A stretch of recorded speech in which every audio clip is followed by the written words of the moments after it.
Every once in a while, you'll see one of these videos pop up on YouTube from like a booktuber or something, and that'll be like, my formative books, or the books that made me a reader. And then they go through this wonderful story of when I was a child, I would read this. And then when I was 12, I discovered this. Then when I was 14, I would go to the library and I'd get every one of these that I could get my hands on because I couldn't get enough of it. And I watch these videos. I love them. I enjoy them. They're great. I personally watch them and I go, man, I could never make that video. I have no formative books, at the very least, from that time in my life. Because when I was growing up, I fucking hated reading.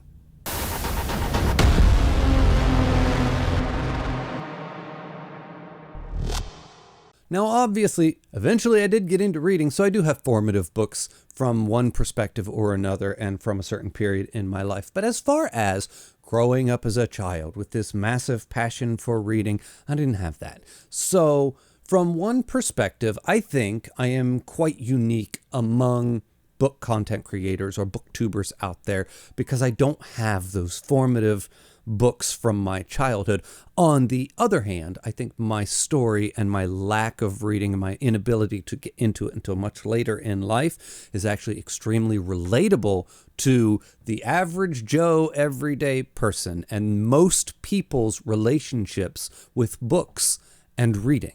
Now, I've told this story in one version or another a couple of different times. I've either talked about it, hinted at it, I've talked about it on stream, but I figured I'd go ahead and make a dedicated video just to really break it down, maybe go a little bit more into detail and in depth, maybe just give a different perspective as to what it looks like to obtain a passion for reading in your life. If I can benefit one person with this video, I think I've done something. Maybe? I don't know. Anyway, let's go. So when I was younger, I would say just childish, I obviously did read some books. I did get into some strange stuff like scary stories to tell in the dark. I did like that when I was young. There was this one book that I took around with me a lot called Chocolate Fever. I very distinctly remember reading multiple times as a child. I also tried when I was in school to get into kind of more schlocky stuff like the Goosebumps books, and I read a few of those, not many, probably 2 or 3 of them.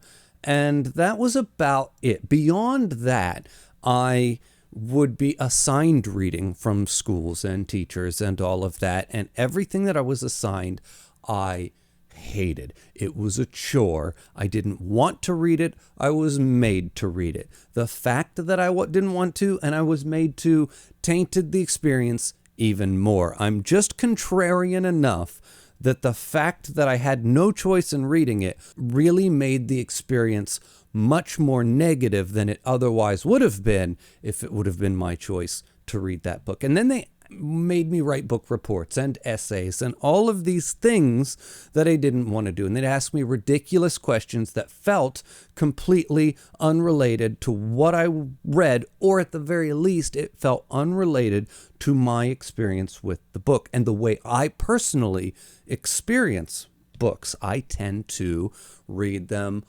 maybe almost on a surface level. I kind of float across the top of the story and I experience it from whatever perspective and in whatever way I did. That sounds super obscure and not very helpful, but I tend to experience them from a little bit more of a emotional perspective and what I personally connected with in the characters and how I connected with them and what the book meant to me. And then they're going to ask me these wild questions over here that are trying to get you to think critically about the text. I understand that, but it's questions that meant nothing to me because it was questions from a perspective and that I don't experience stories from and engage with stories from. So it was always weird. Like you'd read some book about a kid and his mom and it would be like, well, now considering that the child gave his mother the nickname of whatever, what does that say about his relationship with his mother? And I'm like, oh, fuck if I know. I didn't even pay any attention to the nickname he gave his mom. Now you want me to like hypothesize on what this says about his relationship with it. Like I said, it just made the experience more unenjoyable for me. Then it made it feel tedious, and then it made it feel like work. All of this is just stacking up to make reading as a hobby not something I wanted, not something I enjoyed.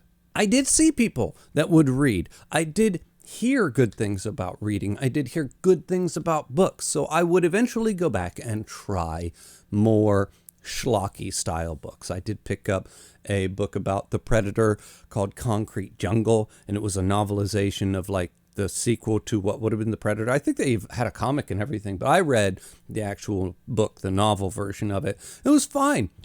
I quite enjoyed it, but then that was it. I never read anything else. I think I did that somewhere in high school. Also in high school, it's about the same time that they're forcing us to read stuff like The Grapes of Wrath and awful, terrible stuff like that. I know maybe somebody out there is probably yelling at me right now for not liking The Grapes of Wrath, but this is the kind of stuff they're forcing me to read, and I just was not clicking with any of it. I eventually did go into drama because I liked that. Me and my friends at home would film videos, and we would film movies, little homemade movies and sketch comedies and all kinds of stuff. We were making our own little home movies. So I went into drama class thinking this was going to be fun. And it was, and I did all the plays and all the musicals, and I really had a good time with that. But then when you're in drama class, they're going to force you to read drama-related stuff like Shakespeare, and they're going to try and convince you that Shakespeare was a genius and he was brilliant and all this stuff, and I didn't like any of it. It was not my thing, and just everything I was ever forced to read due to schooling or education purposes and whatnot, I had such a negative experience with it, and it really made reading hard for me. Now, later in life, after I have graduated high school and I am now 20 years old, my sister's boyfriend had a box set of books. That box set of books was The Dark Tower.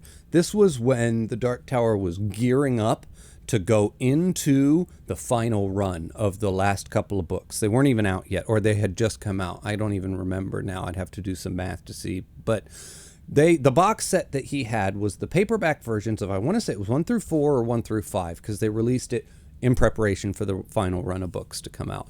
And my sister read the first one, and she immediately fell in love with Roland, and she wouldn't shut up about him, like just on and on and on. And she sold me on the idea of reading The Gunslinger, and she let me borrow her little paperback version of it, and I read it, and I could not stop. I could not put it down. I had never seen or read anything like this in my life. It was fun. It was engaging. I loved the dilemmas. I loved the plot. I loved the characters. I loved some of the horrible, ugly decisions that were made in that book. Things that you don't expect to happen. Like something your, say, the main character should not be doing is being said and done in this. I was blown away. And I immediately went into the second book, and once I was in, I couldn't stop. I blew past her in the books to the point where I had to just go to the library and get them from the library because she wouldn't come up off the one that she was reading at that point in time.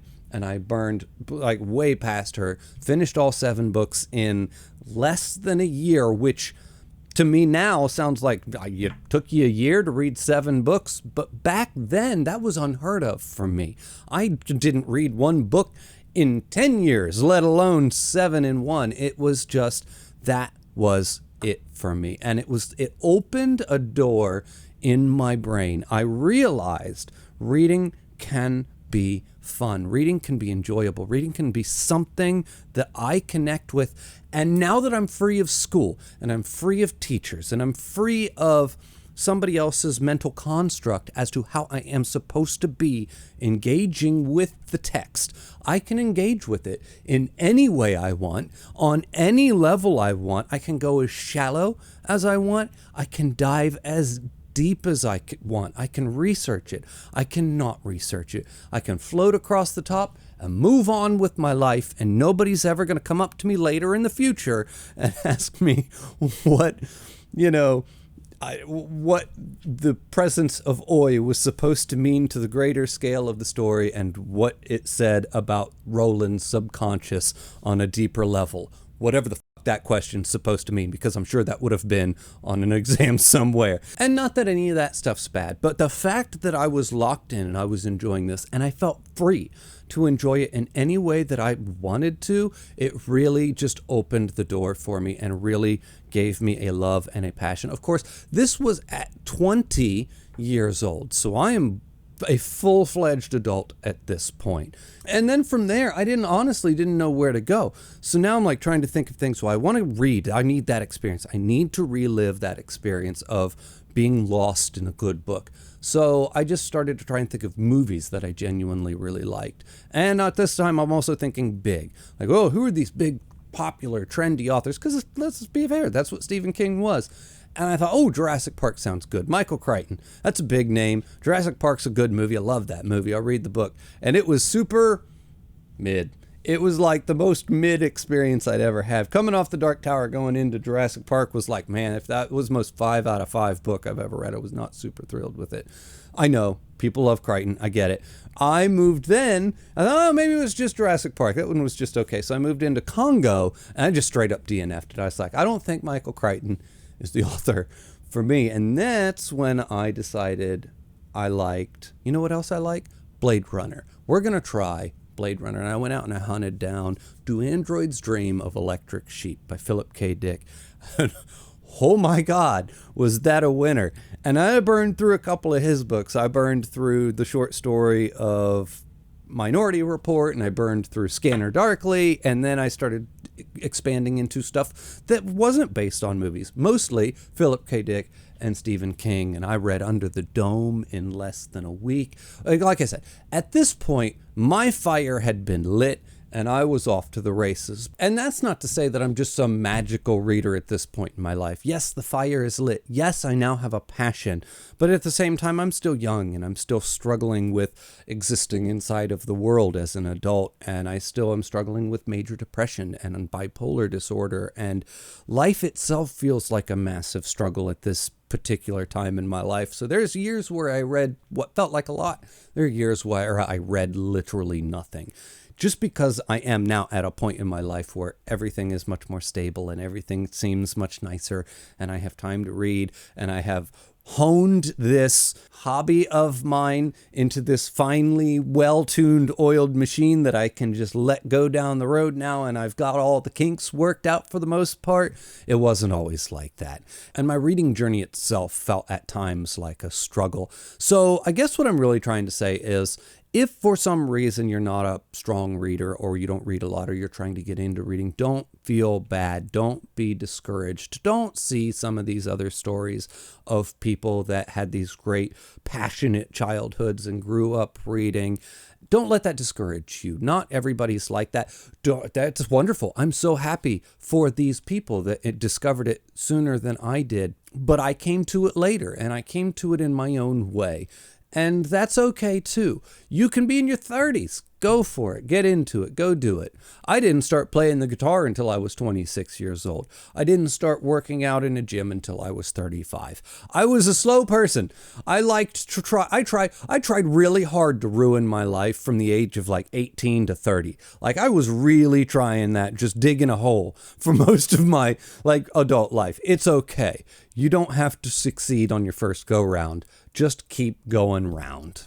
At this point, I think I've lost sight of what the conversation was and what this video was supposed to be about. So anyway, that's my reading story. That's my reading journey, something like that.